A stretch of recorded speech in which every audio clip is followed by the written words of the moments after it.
esse Salmo de Davi é uma espécie de desamparo profundo, um desamparo básico que acontece em nossas vidas. Amém?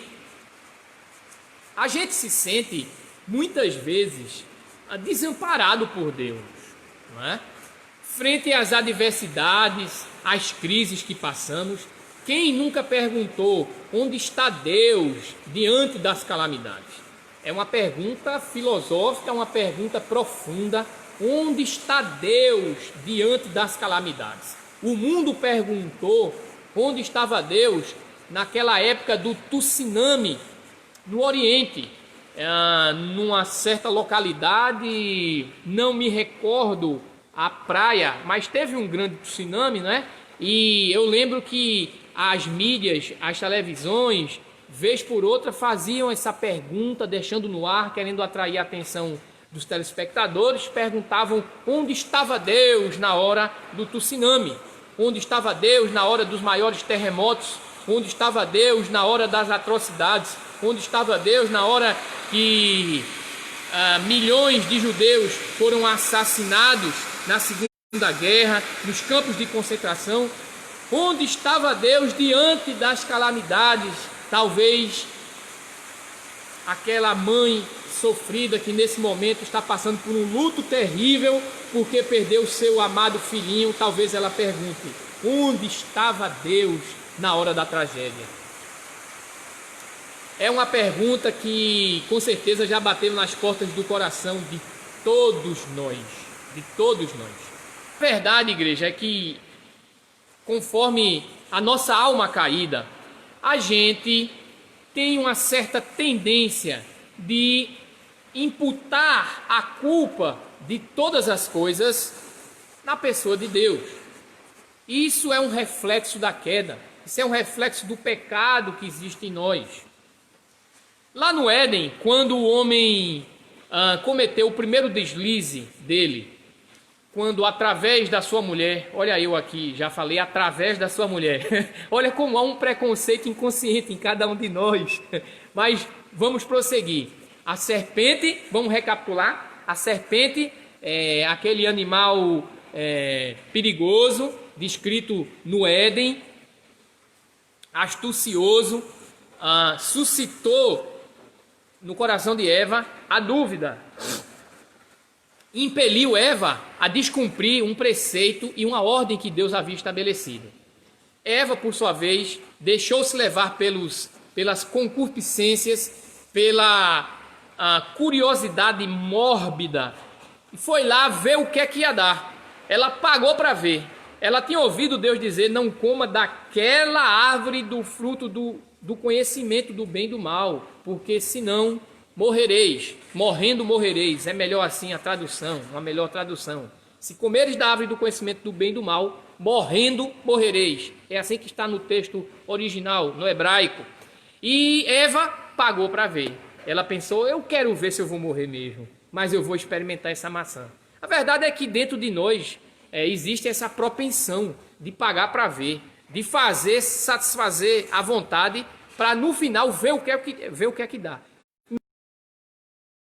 Mesmo que o custo-benefício não vale a pena, mas dentro de nós há essa tendência, não é? Mesmo feito que era Eva, havia um despertar. Deus não faz robôs, Deus não faz criaturas autômatas guiadas por controle remoto, não é? Nós somos uma máquina maravilhosa, máquinas dotadas de liberdade de expressão, liberdade de entendimento, liberdade na forma de enxergar, de avaliar o mundo, e dessa forma Eva rompeu, Eva caiu no pecado. Uma vez que ela caiu, ela ofereceu ao seu companheiro. E o seu companheiro, Adão, também ingeriu. E estamos aqui nessa história aqui que já contam milênios e milênios. Somos seres caídos por uma herança maligna do nosso ancestral. A verdade é que Deus, ele derrama sobre as suas criaturas uma espécie de princípio de solidariedade, para que a gente sofra junto com os outros. Alguém poderia perguntar e questionar por que a queda não se restringiu apenas a Adão e Eva. Ora, quem nunca perguntou o que é que eu tenho a ver com Adão e Eva? Mas na verdade é que Deus ele fez questão de fazer uma sociedade, uma geração após a outra, solidariamente.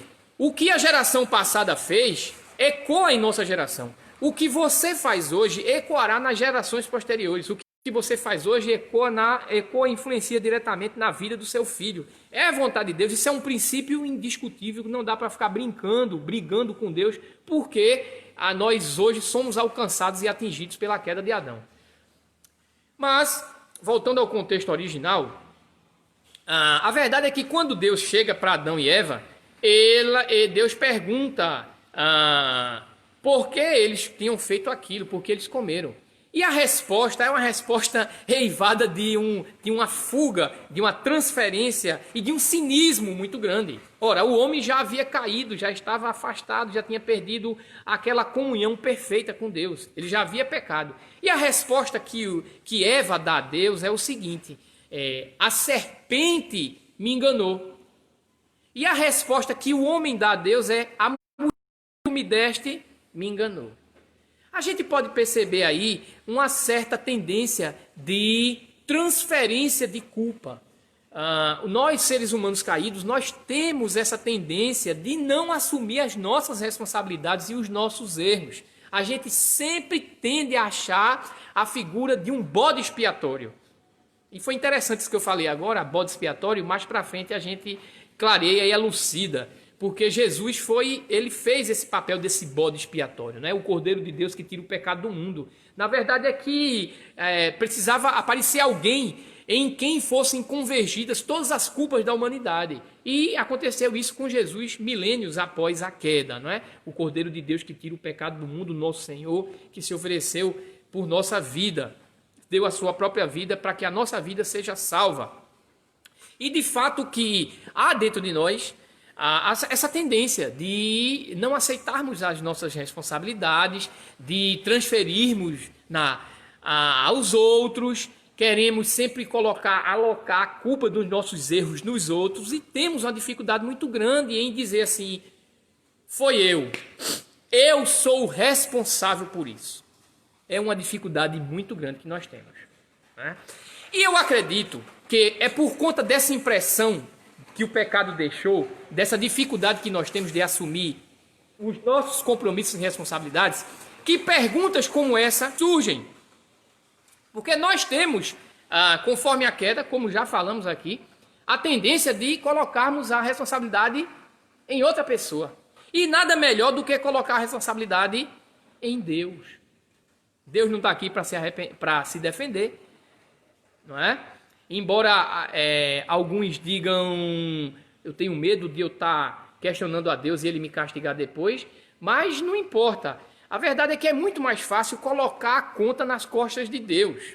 Como, por exemplo, inúmeras pessoas que nesse momento, talvez parentes dessa mãe que perdeu seu filhinho, estejam perguntando por que Deus deixou, por que Deus permitiu.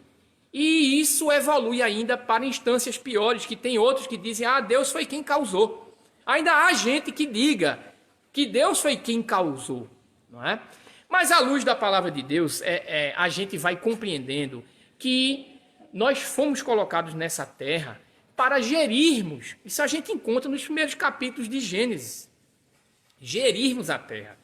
Aprove a Deus fazer a cada um de nós para que a gente administre, para que a gente dê nome, para que a gente desse nome aos animais, para que a gente administrasse de uma forma responsável e de uma forma altruísta, de uma forma justa. Mas o pecado não permitiu isso e nós somos hoje somos exploradores, destruidores do nosso planeta. Amém? Então, tudo o que acontece na Terra é consequência da vontade humana, porque Deus ele não vai interferir de forma direta naquilo que o homem escolhe como seu próprio arbítrio para fazer, tá certo? Há intervenções divinas pontuais, Claro que há. Deus faz, no final, a história sai do jeito que Deus quer, porque Ele é soberano e, como sabemos, nenhum dos planos dele jamais serão frustrados. Mas até que o plano dele se cumpra, nesse meio, nesse espaço, há muita bagaceira acontecendo, me desculpem o termo, mas a verdade é essa. Por que é que vivemos num mundo, numa derrocada? Por que é que vivemos nesse caos? Porque Deus quer? Será que Deus foi quem espalhou o coronavírus diante do planeta? Eu acredito que não. Isso é fruto, é produto do pecado humano. Isso é produto da rebeldia humana. Isso é produto, isso é culpa, responsabilidade minha e sua, de todos os quase, se não me engano, 8 bilhões de habitantes do planeta Terra. Cada um com sua responsabilidade própria, desfechando, dando desfecho da realidade que existe no nosso planeta. Amém? Então, igreja, há essa tendência de nós colocarmos a culpa diante de Deus, de tudo aquilo que acontece. Muitos ainda estão questionando a Deus porque as coisas ruins lhe aconteceram. Senhor, porque tu não evitasse isso de acontecer? Senhor, porque tu permitisse isso que acontecesse? Senhor, se tu tivesse colocado a mão, isso não teria acontecido. E o que mais Jesus quer de nós é que a gente desenvolva uma consciência, a capacidade de administrarmos a nossa própria vida conforme a mente de Jesus.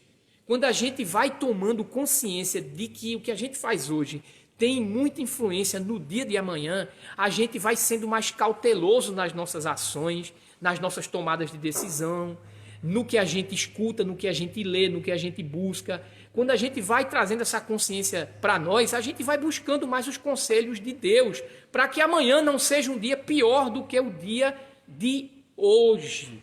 É assim que Deus quer de cada um de nós.